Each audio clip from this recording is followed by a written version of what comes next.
hindi ako bratinela o spoiled brat. Ang budget ng Pilipinas ay hawak lang ng 2 tao. Ang budget ng Pilipinas ay hawak lang ng 2 tao. Hawak lang siya ni Congressman Zaldico at ni Congressman Martin Romualdez. Yan ang katotohanan.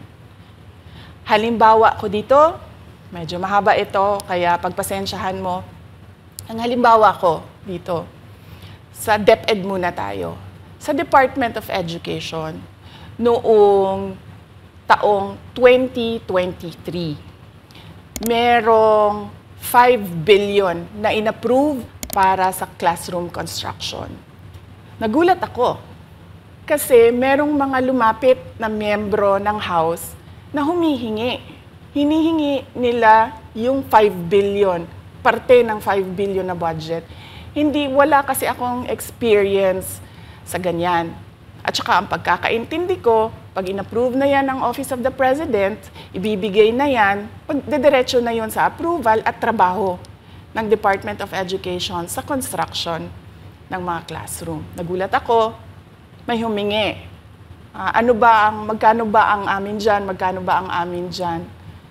So sinabi ko, hindi pwede ito. Kasi ang mangyayari nito, hindi magagawa ng Department of Education ang trabaho namin na mag-construct ng classroom ayon sa classroom backlog at sa prioritization base sa backlog at sa classroom construction. So sinabihan ko yung isang congressman, sabihan ninyo si Martin Romualdez na hindi pwede chap-chapin ang classroom construction na 5 billion. Kaya kung makikita ninyo sa budget proposal na approved ng Office of the President, 5 billion yon. Pero nung lumabas yung GAA o yung budget approved noong 2023, naging 15 billion siya. Dahil hindi nga ako pumayag na kunin yung 5 billion, dinagdagan nila ng 10 billion yung classroom construction ng Department of Education. Yung 10 billion na yon hindi kontrolado ng Department of Education. Controlled yon ni Congressman Zaldico at Congressman Martin Romualdez. Hindi ko na kailangan ng corroborative witness dito dahil makikita nyo yon sa papel. Makikita ng taong bayan yon sa papel. NEP, 5 billion, lumabas ang budget approved, 15 billion. So maiintindihan niyo, 'di ba? Bakit pa tayo magbo-budget hearing para sa Office of the Vice President? 2 tao lang naman ang nasusunod sa budget ng bayan natin. Halimbawa, taong 2024. Kung makikita niyo, ang approved na budget ng Office of the President para sa classroom construction ay 19 billion. Noong lumabas na ang House version ng Appropriations Bill, ay naging 24 billion ito. So, approved 19 billion, paglabas sa House, naging 24 billion. At doon sa 24 billion na yon, kung hahanapin mo sa papel, kinuha nila ang 5 billion ng repairs ng classrooms at nilagay nila doon sa 19 billion para maging 24 billion siya. So ang naiwan sa repairs, sa kawawang mga classroom, ay 1 billion. Kaya, makikita nyo, sa papel, nandyan yan. Naging 24 billion.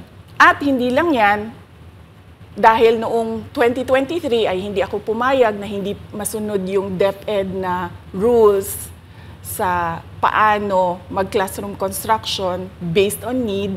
Ang ginawa ngayong 2024, inattach nila ang listahan na kung saan gagawin ang mga classroom construction worth 17 billion. Makikita nyo yon sa papel. Pagdating namin sa Senate, nakita yun ng mga senador. Tinanong nila ang Department of Education, totoo ba o hindi totoo na galing sa inyo ang listahan ng 17 billion ng mga classroom construction? So sabi namin sa mga senador, hindi totoo. Hindi namin magagawa yung trabaho namin, hindi natin masosolve ang classroom backlog kung ganito ang nangyayari. Pwede ba ninyo kaming tulungan? Yung mga senador naman, very helpful sila. Oo, tulungan namin kayo. Kaya nga, kung makikita ninyo sa interpellation ng isang senador doon sa budget hearing sa Senate, tinanong niya, diretso, galing ba sa DepEd ang listahan ng 17 billion?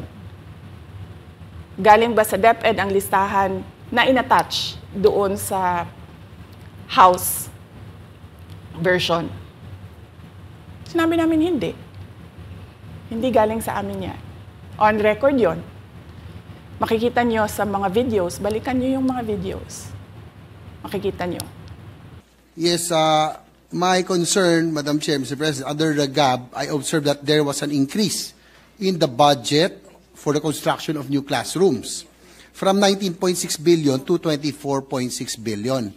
However, this is my concern, which you mentioned earlier, that the repairs and rehabilitation of classrooms was decreased from 6.5 billion to 1.5 billion.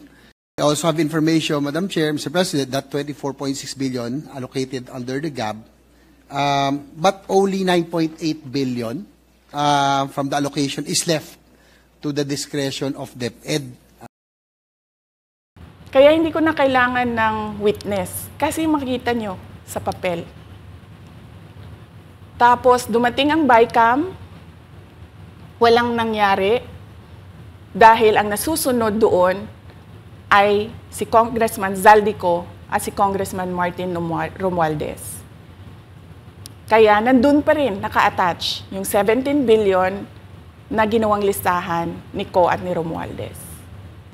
In fact, balik lang ako konti sa'yo, ha? Kahit yung mga congressman, nakikita nila yung problema ng ginawa nila na pag-attach ng listahan sa budget. Kasi doon sa basic education hearing noong May 2024 ng House of Representatives, merong isang congressman nagreklamo, bakit ang tagal ng classroom construction? Bakit ang tagal? Eh sabi nung USEC ng DepEd, kasi may pabago-bago sa listahan ng DPWH dahil hindi kami ang gumawa ng listahan. Yeah, Mr. Chair, with respect to the 17 billion in Annex A of the GAA, we are not privy on how the school sites were chosen. So be it as it may. How is it chosen? I'm not privy to that, Mr. Chair. As, when the GAB came out, there was a 14.7 billion Annex A. Then when the committee, the GAA came out, from 14.7 it became 17 billion. So we are not privy to how the list was generated. So dagdag ko lang yan doon sa confirmation na kinuha nila yung budget ng DepEd at isa yan sa mga rason kung bakit ako nag-resign sa Department of Education. Hindi na ako papayag na sa susunod na taon, ganyan pa rin ang gawin nila at ako yung mananagot sa ginagawa nila. Kaya yan yung sinasabi ko, bakit pa tayo mag-question and answer dito para atakihin nyo ako? Eh, ang masusunod lang naman sa budget, 2 tao lang. Makikita natin na let's stick to our plan, atakihin natin ito siya. Walang kinalaman sa kanyang Office of the Vice President 2025 budget proposal.